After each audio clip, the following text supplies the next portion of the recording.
Bonjour everyone, Pantoufleee here today for a new video in which we're going to take a look at the Ranger, the brand new tier 6 from the Battle Pass that is based on the T21, a collectible tank that was once a tech tree tank before the mighty and horrible 5.5 update. To give you a quick overlook of what the Ranger does best than the T21, here are both tanks compared.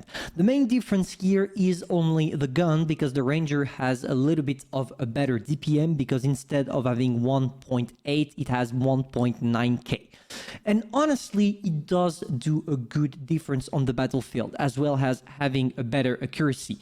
If you put that aside, everything about the tanks are equal, except maybe if we want to be a little bit picky, the armor profile of the tank. But to be honest, with only 30mm, you're not gonna go anywhere. So overall, Wargaming just straight gave us a better T21 into a premium pack. There is literally no downside if you pick the Ranger over the T21. This tank is just simply better. And it shows on multiple things. First of all, the top speed of the tank that is crazy, going at 60 kilometers per hour, which is kind of logical because we're talking about a light tank. The DPM of the tank also that is quite good, but no armor at all. So you guessed it, it's not necessarily a tank that will appeal to most players because of its poor armor aspect, but let's see how it goes in battle. So, what can I tell you about the playstyle? Honestly, I was disappointed, but I knew that I was gonna be disappointed. Simply because at tier 6, and specifically in the previous Battle Pass, we already had a better tank, the Agent, which is the equivalent of the VK2801, but at tier 6 with the premium or collectible status. And we already know about this one. We already know about this one for long, because when it was first out, it was just a great tank. But here with this one, it's just meh. It's not something that is going to be out of your mind. It's not a tank that you will figure out is incredible. It's just lame. It's lame. But regardless, how do you want to play it? I want to remind you that you do have 10 degrees of gun depression and a great mobility, and you need to make a maximum use of it. And how do you do that? By bullying people, making sure that they can't shoot you while you can. And this is exactly what we're doing with that poor Sherman. We're gonna try to track him down. He used his repack it. Not a problem. We're gonna circle them. So what you want to do is being either in all down, not all down, but peekaboo from all down positions, or make sure when you are getting pushed that you can get out of your position as fast as possible. For example, here right now we are getting the shots straight in, because unlike most tanks, we do have 10 degrees of gun depression. Even if it's not gonna help us on the long term because of that freaking Cryos. Go to hell, you goddamn monkey. I mean, he played well, but I still want to rage, so I will. Okay, can we kill the Ranger, or are we gonna die before? We are gonna die before, are we? Oh boy, boy, boy, boy, boy. Yeah, sometimes you can't help it. The Cryos got me, not gonna lie, and taking the example of a Cryos, it's a much better Battle Pass tank than the one we're currently playing. So what you saw here, let's just quickly analyze. I played a little bit too fast and too far, but that's obvious when you're talking and playing at the same time. You're not necessarily focused on what you're doing.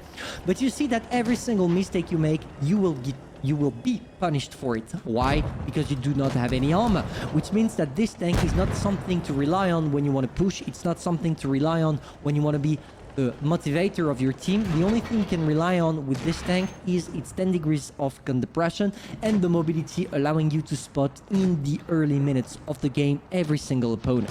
Now we're gonna take a look at a second game in which we are trying to be better than the previous one. And obviously, it's going to be a little bit more comfortable, because the wider the map, the easier it becomes for you to play that tank effectively because of your mobility.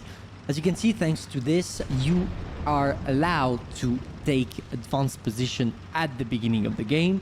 And even if in some scenarios it's going to be quite delightful, in most it's not necessarily going to be useful. I mean, yes, you spot for your team, but that's all. Beside that, there is nothing you can truly do. Oh, Cryos, how are you, fella? Okay, we're sneaking a couple of shells right now because of how easy it is for us. But at the same time, it's, you know, it's kind of hard. I mean, you can't allow yourself to stay in the same position for too long, because obviously if you do, people are gonna wait for their fully focus, and after you're just gonna get raped. So there we go, trying to sneak some shells. And there is something I figured out about the tank while playing it. It's truly horrible, your gun dispersion, or at least how it feels when you are not waiting for your full aim time to be complete. So there we go. Let's try to do something effective while being fun at the same time.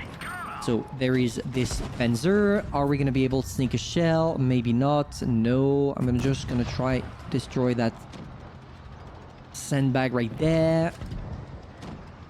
Let's see if we can circle around. Everything seems to be stuck. Everything, guys. No, KV2, please don't shoot me. Perfect. We bounce the Cryos. That's all that matters. And we sneak one on the Panzer. As you can see, it's not the kind of tank with which you are going to have a lot of possibilities when it comes to dealing damage or even being the most effective of the battlefield. Just take a look at that. I'm totally stuck to my position, and there is nothing I can truly do, because most of the time at tier 6, people are camping. People will always camp, and it just makes things boring. You know what? I just want to log out while playing this because of this, because of how terrifying it is. And on top of that, it's not even a good thing, because when you're shooting while driving, you literally can't shoot your targets. You will always miss. And this is frustrating enough for you to tell yourself, this thing is not worth it. And that's it. This is my end word. I'm sorry if it feels a little bit rushed, but I had to play and do everything at the same time because I'm still in the move out and I had to do something as soon as possible. So hopefully you will still enjoy. It will give you a taste of what this tank is all about, but it's definitely something that will take dust in your garage that you will never play again. Yeah.